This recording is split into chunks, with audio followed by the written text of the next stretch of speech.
Dios les bendiga y les guarde, mis amados hermanos. Un gustazo, una alegría saludarlos hoy viernes 6 de octubre. Feliz inicio del fin de semana. Estamos en la serie Esperanza Viva. Este es el día 4 y se titula Esperanza en medio del dolor. Esperanza en medio del dolor. Ya les he dicho y lo voy a seguir diciendo porque de esto se trata esta carta, primera de Pedro. Se trata de tener esperanza en medio del dolor. El apóstol Pedro le escribe esta carta a cristianos en una región de Asia Menor, lo que hoy viene siendo Turquía, en diferentes ciudades, no solo una ciudad, en diferentes pueblos, ciudades, a toda una región de cristianos que estaban experimentando persecución, hostilidad, discriminación, probablemente violencia por ser cristianos. Y el apóstol Pedro les escribe esta carta para enseñarles de parte de Dios cómo vivir con esperanza en medio de las pruebas, las dificultades, la persecución, cómo vivir en Cristo cuando la sociedad es hostil al cristiano. Y creo que nos podemos sentir identificados con esta situación, ustedes y yo. Primero, simplemente porque ustedes y yo también experimentamos dificultades en la vida de todo tipo, de salud, de trabajo, de familia, problemas aquí, problemas allá. Y Dios también nos dedica a estas palabras de tener esperanza en medio de las dificultades, del dolor, de los problemas. Pero creo que también nos podemos identificar más específicamente con la situación de rechazo, de hostilidad que la sociedad tiene en contra de los cristianos. Porque probablemente en nuestros contextos hoy día, en Latinoamérica, incluso aquí en Estados Unidos, donde yo estoy, pues quizá no sufrimos necesariamente la persecución que ha habido en otras épocas o en otros países hoy mismo, persecución del gobierno, ¿no? El gobierno persiguiendo cristianos, encarcelando cristianos, incluso matando cristianos, o una sociedad extremadamente violenta en contra de los cristianos, que sí llega a pasar, ¿eh? Sí llega a pasar.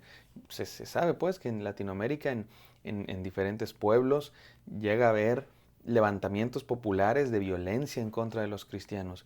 Pero probablemente la mayoría de los que me estén escuchando, la mayoría digo, a lo mejor algunos sí, pero la mayoría no vamos a experimentar o no hemos experimentado necesariamente ese tipo de persecución violenta en el que literalmente nuestra vida está en riesgo o nos puedan meter a la cárcel.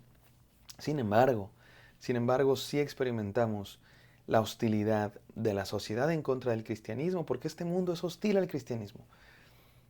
Probablemente no, y digo todavía no, porque quizá en algunos años vamos a empezar a ver eso, pero probablemente todavía no nos van a meter a la cárcel o nos van a golpear solo por el hecho de ser cristianos, pero sí hay una cierta resistencia hacia los cristianos. Cada vez más se ve a los cristianos como anticuados, retrógradas, fanáticos, gente con ideas absurdas, gente intolerante, gente que discrimina. Es, es, es irónico, ¿no? Se nos discrimina. ¿Por qué? Porque según ellos discriminamos, cuando ni siquiera es cierto. Y me parece que nos podemos identificar con esa situación.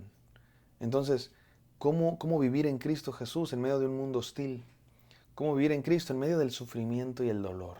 Vamos a la palabra de Dios, primera de Pedro 1, del 6 al 7, no sin antes orar.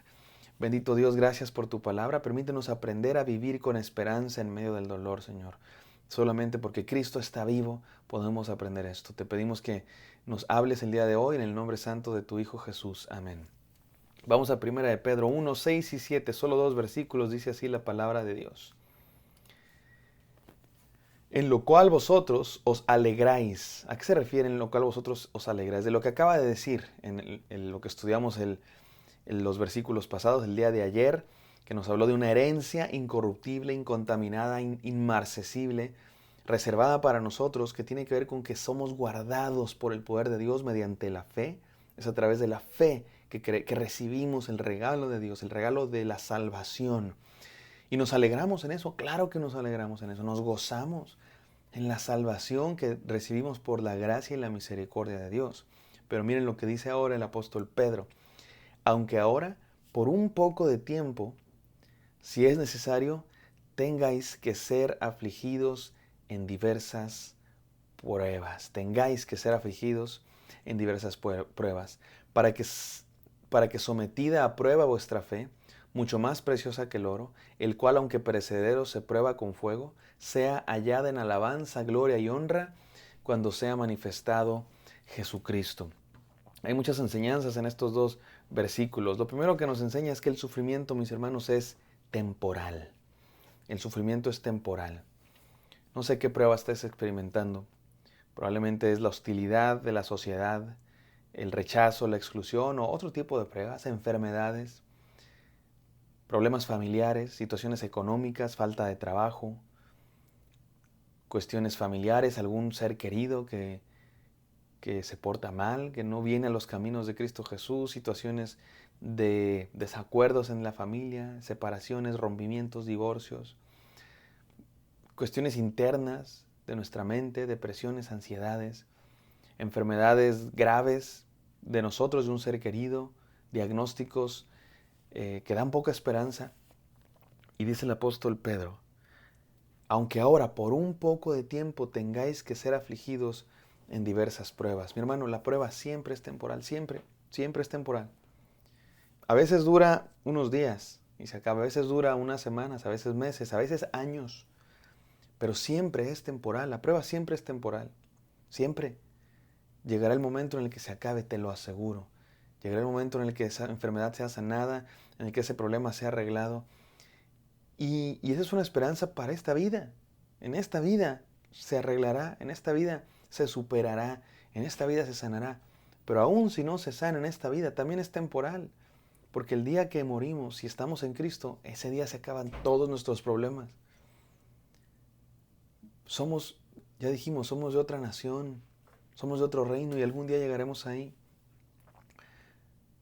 Cuando vemos en perspectiva, cuando entendemos que nuestros sufrimientos son un pedacito de hilo en medio de los kilómetros y kilómetros de vida eterna que estaremos algún día con el Señor, podemos ver todo en perspectiva y eso nos puede dar paz, nos puede dar esperanza. Número 2, segunda enseñanza. El sufrimiento nos purifica. Ya dijimos, lo primero es el sufrimiento es temporal, el sufrimiento no es el fin. El fin es la salvación de Dios si creemos en Él. Pero segundo, en esta vida el sufrimiento nos purifica. Miren cómo dice el apóstol Pedro. Para que sometida a prueba vuestra fe, mucho más preciosa que el oro, el cual, aunque perecedero, se prueba con fuego, se halla en alabanza de gloria y honra cuando se ha manifestado Jesucristo. Estas pruebas, mis hermanos, de este mundo, sirven para algo. No significa que Dios nos las mande, no significa que Dios nos dice, ay, te hago una prueba porque quiero que sufras. No, significa que cuando vienen pruebas, por la maldad de este mundo, por la maldad de la gente, por el pecado que hay en este mundo, Dios las puede usar para purificarnos, como Él purifica al oro. El oro extraído de la mina no está puro, está combinado con otros minerales, con otros metales. ¿Y cómo se purifica el oro? Se pasa por fuego. Se pasa por fuego, otros elementos se derriten, el oro resiste mucho más y se purifica el oro. Y el oro puro es mucho más valioso. Pero el oro puro, por muy valioso que sea, es perecedero también. No como nuestra fe, no como nuestra esperanza y nuestra salvación, que también es pasada por fuego. Y es mucho más valiosa que el oro. Y es pasada por fuego para purificarnos, mi hermano. Dios usa las pruebas para purificarnos, para quitar de nosotros cosas que no deben estar, apetitos insanos, hábitos incorrectos, pecados, tentaciones que Dios no quiere que caigamos en ella. Y la prueba nos purifica. Y número 3, el sufrimiento nos fortalece.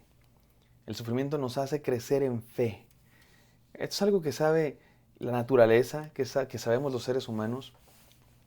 Cómo se forja, cómo se crea un instrumento de metal, una espada. ¿Cómo se forja una espada? En el fuego. Se pasa por fuego. Cuando está incandescente por el fuego, es cuando gana sus propiedades para ser más duro, más filoso, más eficaz en lo que quiere lograr esa espada, ese instrumento de metal. Un diamante se forja a partir de millones de años a través de la presión. Y yo no sé qué tantos más procesos naturales, pero es la presión la que logra descubrir un diamante de un carbón. Una semilla se entierra en la tierra, obviamente, se rompe y da vida. Es en la oscuridad, es en el quebrantamiento que la semilla puede dar vida. Un atleta lo sabe. Un atleta es en el gimnasio, es poniendo a prueba los músculos. Lo mismo un músico en la práctica. Cuando te duelen los dedos de tanto practicar, estás creciendo. Dios está descubriendo ese diamante que está escondido debajo de ese carbón. Dios está forjando ese instrumento para la cosecha que Él va a usar. Dios está rompiendo esa semilla para que salga vida. Dios está entrenando esos músculos para que crezcan. Dios está entrenando esos dedos para que toquen música maravillosa. Eso es la prueba, mi hermano. Eso es la prueba. El sufrimiento nos fortalece para que crezcamos en fe, para que nuestra fe crezca, para que nuestra fe aumente, sea más pura, sea más correcta. 3 enseñanzas el día de hoy. Número 1, el sufrimiento es temporal. Número 2, el sufrimiento nos purifica. Y número 3, el sufrimiento nos fortalece. No huyamos del dolor, mis queridos hermanos. Más bien, ahora tampoco corramos al dolor. No se trata de amar el dolor y ser masoquista. Se trata de que cuando lleguen las pruebas, porque van a llegar, sepamos que es temporal y tengamos esperanza. Sepamos que Dios nos está limpiando y tengamos gratitud. Y sepamos que Dios nos está fortaleciendo y tengamos fe. Vamos a orar. Gracias, Señor, por este devocional que nos recuerda que el sufrimiento no es la última palabra, sino tu bondad y tu justicia en nuestras vidas. Pero permítenos que al sufrir en este mundo, Señor, encontremos propósito y seamos moldeados, Señor, por ti y que nuestra fe crezca. Purifícanos, Señor, fortalécenos, te lo pedimos en el nombre santo de Jesús. Amén. Amén, amados. Espero que esto haya sido de bendición. Me encantaría encontrarlos el día de mañana. Bendiciones.